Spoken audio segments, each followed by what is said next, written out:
Hello friends, मैं सौरभ हूँ और मैं आपको इंग्लिश के कुछ लेसन्स लूँगा सो दैट आप जो कॉम्पिटिटिव एग्ज़ाम्स में अपीयर होते हैं तो आपको ये सब लेसन्स से इंग्लिश में क्वेश्चंस आंसर करने में इजी होंगे। आपको मैं जो भी कोर्स पढ़ाऊँगा ये पूरा इंग्लिश का कोर्स रहेगा और बहुत सारे वीडियोस बनेंगे इसमें, जिसमें मैं आपको competitive exams like SSC and banking के सारे क्वेश्चंस सॉल्व करूँगा और उसके रिलेटेड मैटर को आपको एक्सप्लेन भी करूँगा। तो जो एसएससी का एग्ज़ाम्स है उसमें एक्टिव वॉइस और पैसिव वॉइस के बारे में काफ़ी क्वेश्चंस आते हैं। तो पहले हम लोग जब बहुत सारे क्वेश्चंस जो मैं आपको वीडियोस के थ्रू कराऊंगा, सबसे पहले मैं आपको एक्सप्लेन कर देता हूँ क्या एक्टिव वॉइस होता है और क्या पैसिव वॉइस होता है। सीक्वेंस इस सेंटेंस में किस तरह से बनते हैं एक्टिव वॉइस में और पैसिव वॉइस में, और दोनों में क्या डिफरेंस है। तो आज के इस वीडियो में मैं आपको एक्टिव वॉइस और पैसिव वॉइस के बारे में थोड़ा इंट्रोडक्शन दे देता हूँ। एक्टिव वॉइस जो एक सेंटेंस स्ट्रक्चर होता है जो जिसमें सब्जेक्ट एक्शन को परफॉर्म करता है और ऑब्जेक्ट इस एक्शन को रिसीव करता है। तो इसका जो सेंटेंस का स्ट्रक्चर होता है उसमें सब्जेक्ट पहले आएगा, एक वर्ब रहेगा और एक ऑब्जेक्ट आएगा। तो बेसिक सेंटेंस स्ट्रक्चर है subject plus verb plus object. अब आप इस सेंटेंस को देखिए, साना वाटर्स द प्लांट्स। इसमें आप बताइए कि सब्जेक्ट क्या है, इसमें वर्ब क्या है और इसमें ऑब्जेक्ट क्या है। इसमें सब्जेक्ट है साना, वर्ब है वाटर्स, पानी दे रही है प्लांट्स को तो वाटर्स, और ऑब्जेक्ट है प्लांट्स। तो जो सेंटेंस स्ट्रक्चर है ये subject plus verb plus object.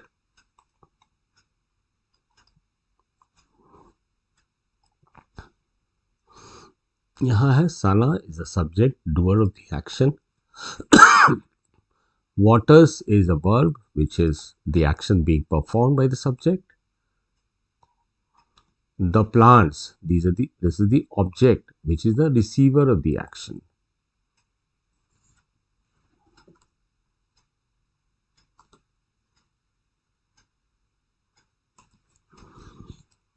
अब हम लोग ये जाने कि एक्टिव वॉइस हम लोग यूज क्यों करते हैं। एक्टिव वॉइस यूज इसलिए करते हैं कि ये सेंटेंस को स्ट्रॉन्ग और डायरेक्ट बनाता है। स्ट्रॉन्ग, डायरेक्ट, और ये एम्फेसाइज करता है एक्शन पे, डूअर ऑफ द एक्शन पे, emphasises the doer of the action. इसमें डूअर ऑफ द एक्शन आप देखेंगे ये था, ये थी Sana, Sana was the doer of the action and verb था watering the plant, waters the plant. तो इसमें आपको जो सेंटेंस स्ट्रक्चर एक्टिव वॉइस में, इसमें डूअर ऑफ द एक्शन पे सबसे पहले आता है सब्जेक्ट और वो उस पर एम्फेसिस होता है। अगर हम पैसिव वॉइस की बात करें, ये जस्ट ऑपोजिट हो जाता है एक्टिव वॉइस का। It's a sentence structure where the subject receives the action and the doer may और मे नॉट बी मेंशन। इसमें जो सेंटेंस स्ट्रक्चर आता है इसमें ऑब्जेक्ट आएगा, फिर वर्ब रहेगा, बाय किसने किया, बाय द सब्जेक्ट।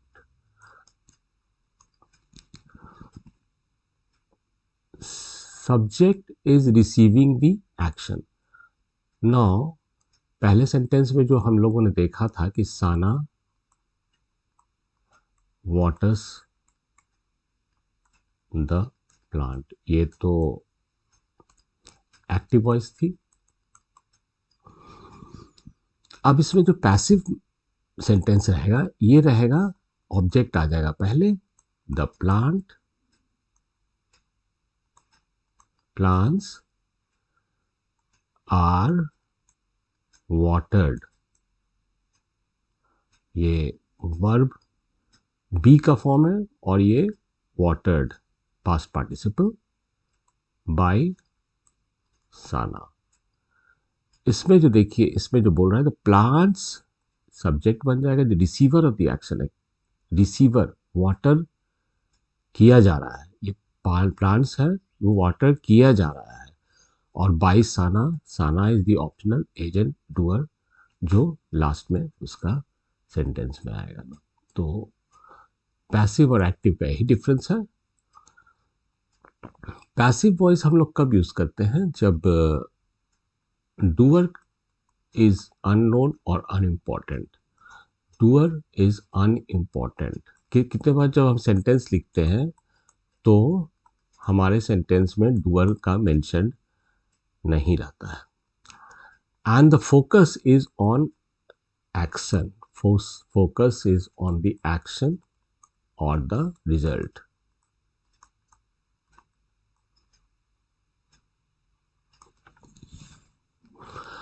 जैसे आप एक सेंटेंस लिख रहे हैं, अ फेंस,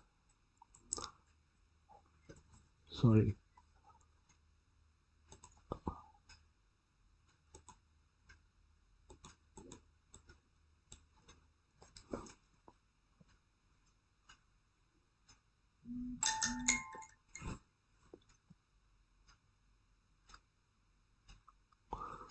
fencing,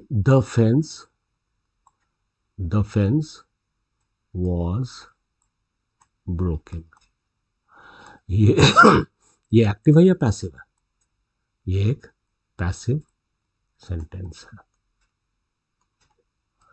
क्यों ये पैसिव सेंटेंस है?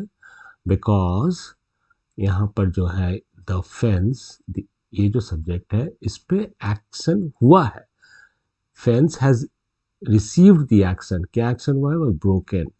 अब यहाँ पर बाय देम, बाय हिम हो सकता है, लेकिन ये नहीं लिखा गया है। क्यों?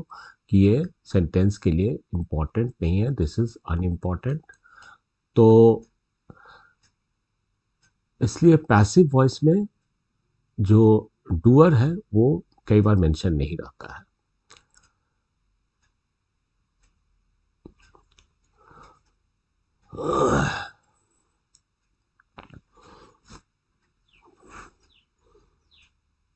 आपको अगर एक्टिव वॉइस में सेंटेंस है और उसको चेंज करना है पैसिव वॉइस में, तो एक सर्टेन रूल फॉलो किया जा सकता है active voice to passive voice में।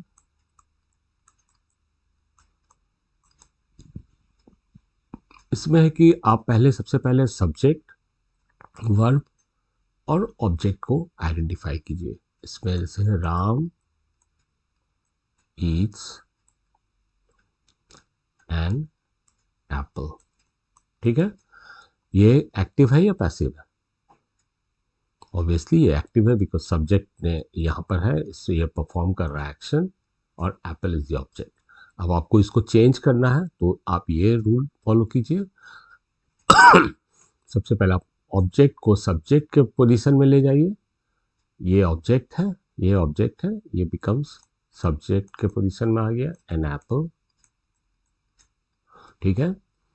Use the correct form of to be. अगर ये पास्ट टेंस है या प्रेजेंट टेंस, आप देखिए ये प्रेजेंट टेंस है या इसका टेंस समझिए, तो ये ईट्स है, तो ये इसका हो जाएगा यहाँ पर past participle, at the past participle of the main verb, ये मेन वर्ब है, ये प्रेजेंट टेंस में तो इसको होगा इज ईटन।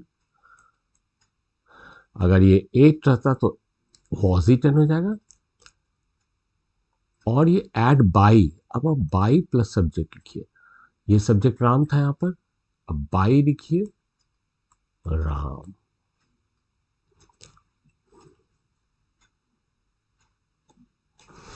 तो इस तरह से आप सेंटेंस को समझ करके आप एक्टिव वॉइस, एक्टिव में और पैसिव में, एक्टिव और पैसिव सेंटेंस को पहचान करके एक्टिव को पैसिव में कन्वर्ट कर सकते हैं और उसी तरह पैसिव को एक्टिव में कन्वर्ट कर सकते हैं। तो आज के लेसन्स में हम लोगों ने कवर किया एक्टिव वॉइस के बारे में। सबसे पहले हम लोगों ने एक्टिव वॉइस के बारे में डिस्कस किया और उसके बाद हम लोगों ने आइडेंटिफाई किया कि एक्टिव वॉइस का सब्जेक्ट सेंटेंस स्ट्रक्चर किस तरह का होता है। उसमें subject plus verb plus object.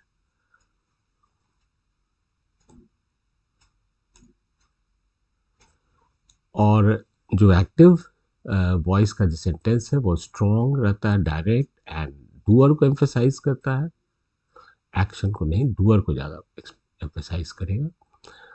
और पैसिव वॉइस में जस्ट वो रिवर्स हो जाएगा। The subject of the active voice sentence becomes the object here which will come first.